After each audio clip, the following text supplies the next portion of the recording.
Well, welcome to this short reflection, which is one of a series that we're offering for Holy Week in 2020, a time when we find ourselves in the most unexpected of circumstances.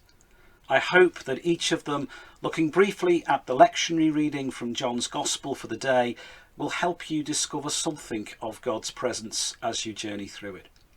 At the end of each, after a brief prayer, I invite you to simply spend some time in quiet reflection, using the words of a very simple song by Sam Hargreaves, "Jesus, lead us to the Father." After he had said this, Jesus was troubled in spirit and testified, "Very truly I tell you, one of you is going to betray me." His disciples stared at one another, at a loss to know which of them he meant. One of them, the disciple whom Jesus loved, was reclining next to him, and Simon Peter motioned to him, "Ask him which one he means." Leaning back against Jesus, he asked him, "Lord, who is it?" Jesus answered, "It is the one to whom I will give this piece of bread when I have dipped it in the dish." Then, dipping the piece of bread, he gave it to Judas, the son of Simon Iscariot. If Jesus knew, why didn't he stop it from happening? Why did he almost give permission to Judas to go out and do the dirty on him? And his disciples. He says it as clear as day. It's the one who I give the piece of bread to when I've dipped it in the cup. And then he dipped it in the cup and he gave it to Judas. And as we read on the story, Judas left the room. And yet the others thought that somehow he was off to do the shopping or to arrange some contribution to a local charity.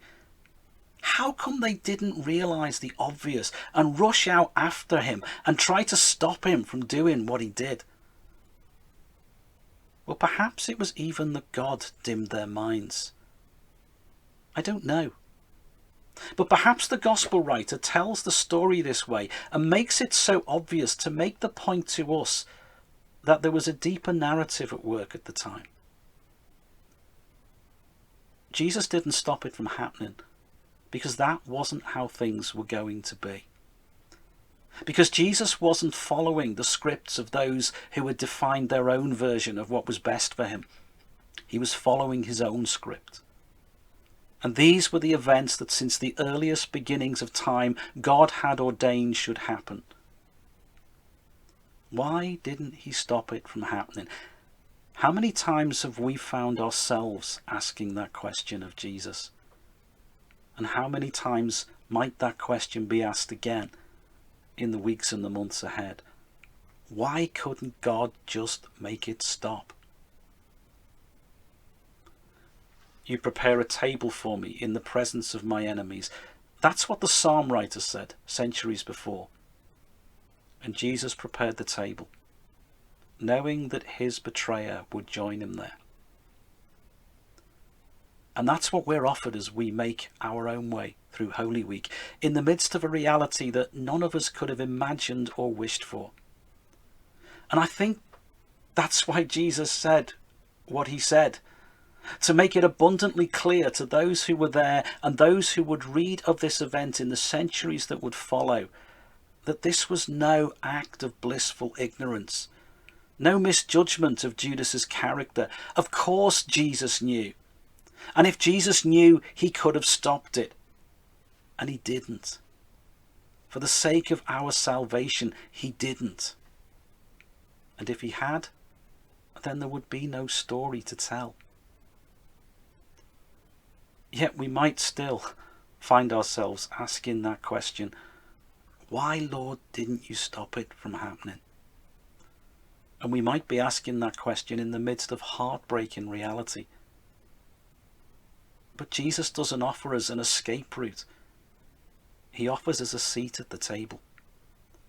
Do this in memory of me.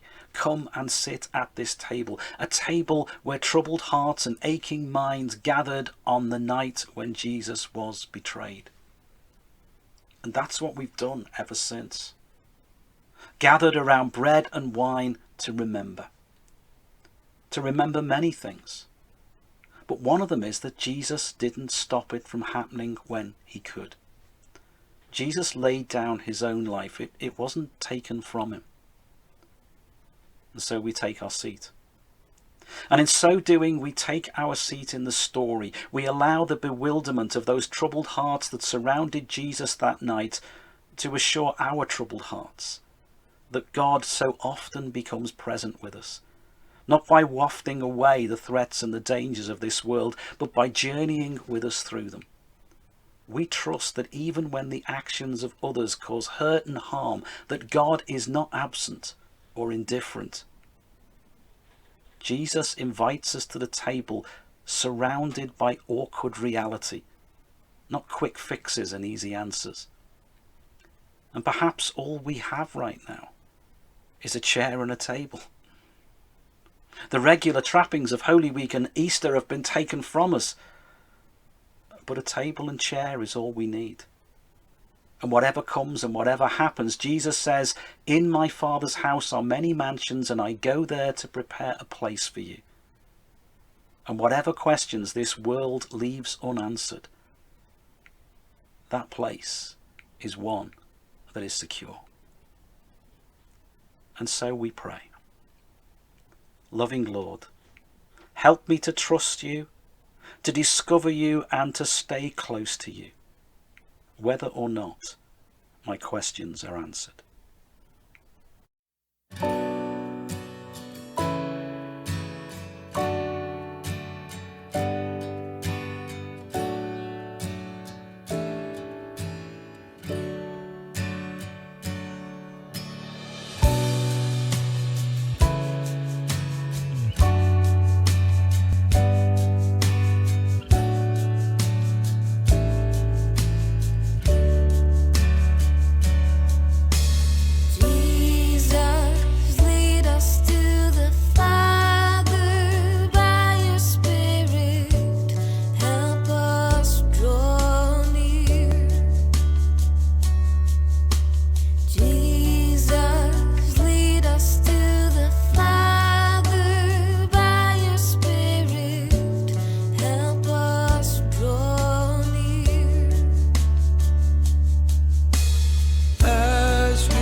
Help us draw